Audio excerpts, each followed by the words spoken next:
Bom dia, boa tarde, boa noite. A gente está aqui mais uma vez nos Jardins do Povo para começo de conversa. Porque no nosso espaço sagrado de todo sábado, a gente traz aqui sua crítica, comentário, sugestão. Enfim, aproxima você, assinante do Povo Mais, da nossa produção.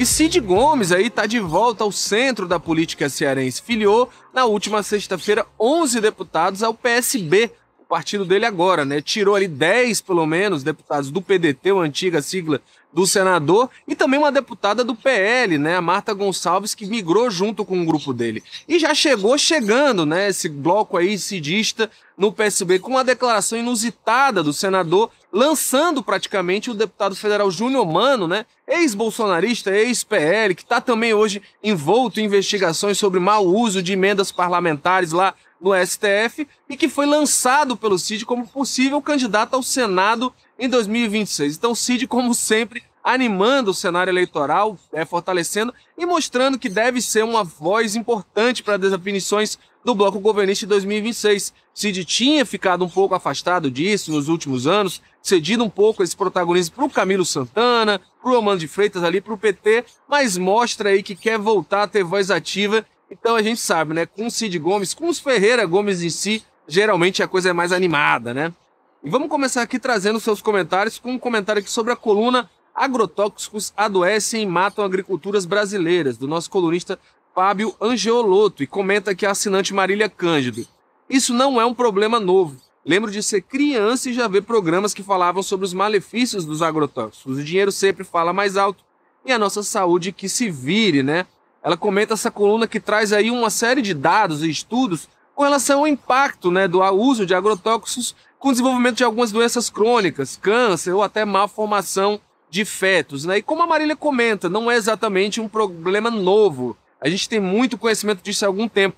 A gente entende que é um tema polêmico, né? Há um debate com relação a essa questão dos agrotóxicos, porque se diz o chavão, né, da indústria, do agro, que é aquela história, ninguém usa agrotóxico porque quer, se usa porque precisa, né? Isso vai dar impacto na produção, no preço, né, dos produtos que são ligados à agricultura e também na possibilidade da população comer ou não, né? Enfim, é um tema polêmico com relação a isso, que isso vira até uma questão de guerra fiscal hoje. A gente sabe que estados, às vezes, têm maior produção, mais dinheiro, investimento e até emprego, com base se a lei é um pouco mais dura ou não, esse investimento muitas vezes pula de um estado a outro. Um ponto interessante que dá para destacar é que o Fábio está falando, inclusive, da aplicação irregular de agrotóxicos de leis que já existem, ou seja, a pouca regulamentação que se tem com relação a isso muitas vezes não é respeitada, né?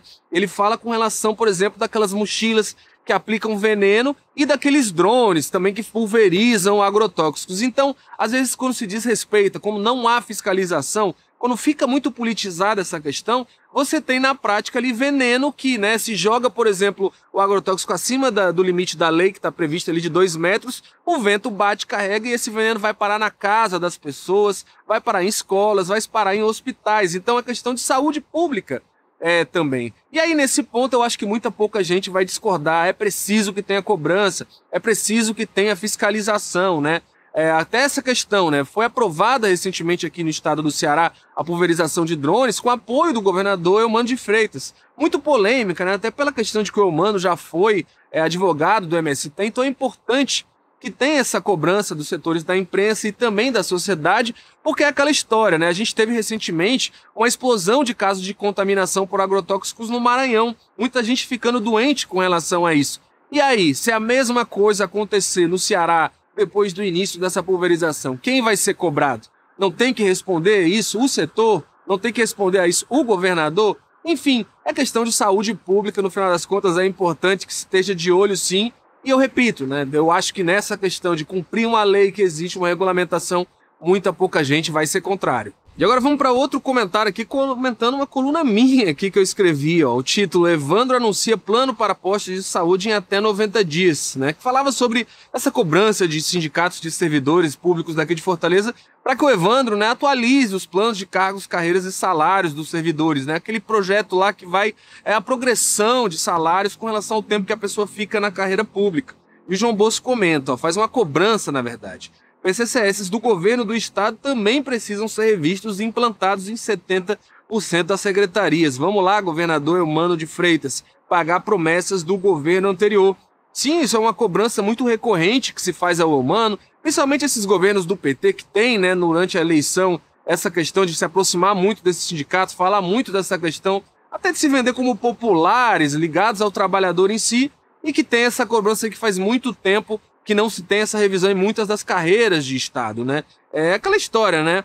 Você tem uma questão, um certo perdão para o Evandro Leitão, porque, enfim, acabou de chegar um mês de governo, não seria justo ou sensato cobrar ele por um atraso de 10 anos para trás, já de imediato, né? Agora, com o Eumano, a situação é um pouco diferente, né? O Eumano já passou da metade do mandato, então eu acho que essa cobrança vai ficando cada vez com mais sentido, né?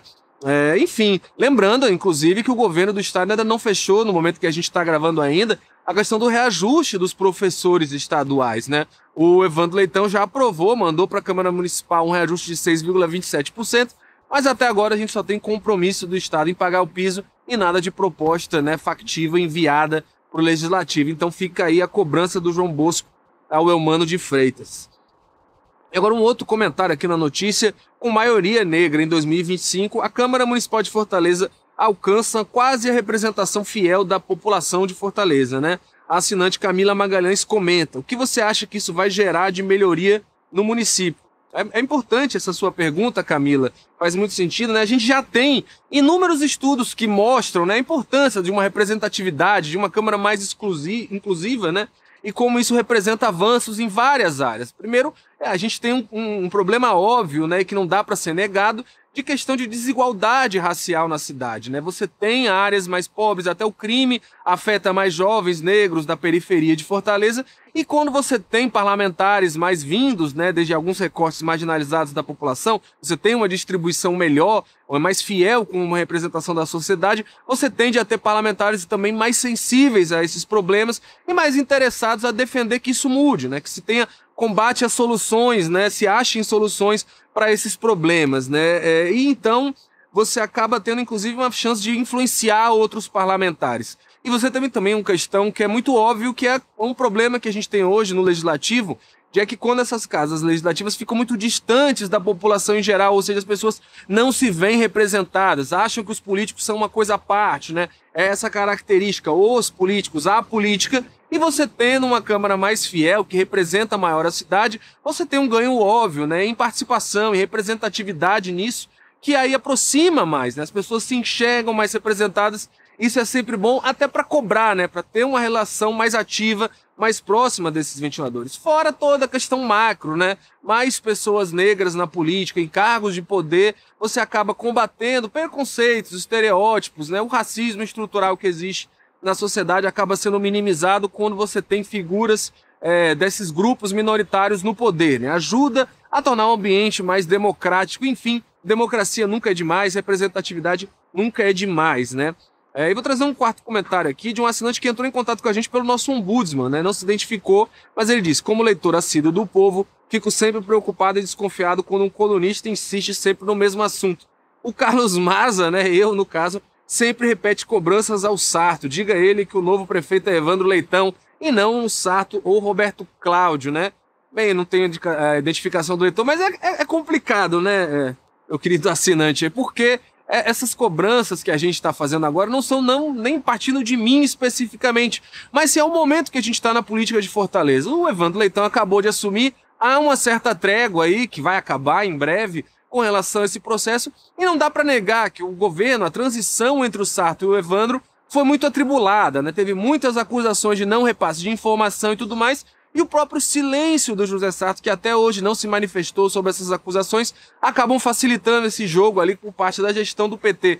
Então eu acho que não sou nem eu que estou tratando demais desse assunto, é a própria política de Fortaleza. Você vê na boca do próprio Evandro e dos próprios vereadores hoje se falar muito no impacto que se teve ali para receber essa prefeitura, né? O Evandro está falando uma dívida de mais de 6 bilhões de reais que ele está herdando e muitas obras paradas e tudo mais. Então isso vai ser o assunto por algum tempo, mas eu te garanto que logo, logo essa lua de mel inicial do Evandro passa e vai ter a cobrança mais direta ao prefeito, sim. Agora, um mês vai de como combinar aqui, que ainda é tempo de menos, né, para cobrar, para gerar uma coisa mais substancial a um prefeito que está começando. E esse foi o nosso Pra Começo de Conversa, sempre trazendo aqui suas críticas, comentários, sugestões. Hoje eu falei até de mim mesmo, ó. Cobrança que foi feita aqui para mim por um assinante. Então, eu te convido a participar com a gente. Envie sua pergunta para o nosso e-mail relacionamento@opovo.com.br, comentários, né, mensagens no nosso Instagram, o Povo Mais, e também, né, comentários dentro das nossas reportagens do Povo Mais. Participe, a gente está aqui todo sábado para aproximar vocês da nossa produção. E é isso, até o próximo sábado, até o próximo Pra Começo de Conversa. Um abraço e até lá!